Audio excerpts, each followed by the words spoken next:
السلام علیکم ورحمۃ اللہ وبرکاتہ۔ محترم ناظرین، استقبال ہے آپ کا ہمارے چینل الہند اسلامک ٹیوب پر۔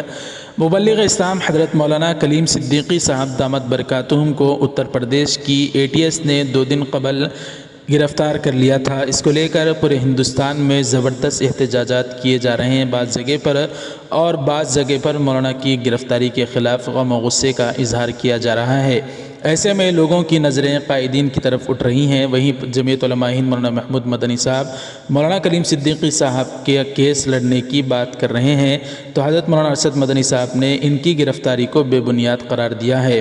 ایسے میں آج مجلس اتحاد المسلمین کے صدر بیرسٹر اسد الدین اویسی نے بھی مولانا کلیم صدیقی صاحب کی گرفتاری کو لے کر ایک بیان جاری کرتے ہوئے ان کے آفیشیل ٹویٹر اکاؤنٹ سے ایک ٹویٹ کرتے ہوئے لکھا کہ مولانا کلیم صدیقی صاحب کے وکیل سے، جن کا نام ابو بکر سباق ہے، ان سے بات ہوئی ہے۔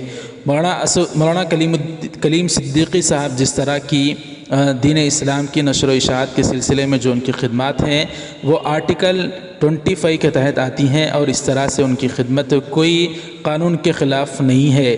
اتر پردیش کی حکومت اور میڈیا جو ٹرائل کر رہا ہے ان کے خلاف لگائی گئی دفعات، الزامات، یہ سب ڈھکوستے ہیں۔ اس طرح سے اسد الدین اویسی صاحب نے ٹویٹ کر کے لکھا، اور آخر میں لکھا کہ انشاءاللہ انصاف ملے گا، اور میں نے ابو بکر سباق جو کہ ان کے وکیل ہیں مولانا کے، ان سے بات چیت کی۔ اس طرح سے اسد الدین اویسی کا بیان آیا ہے۔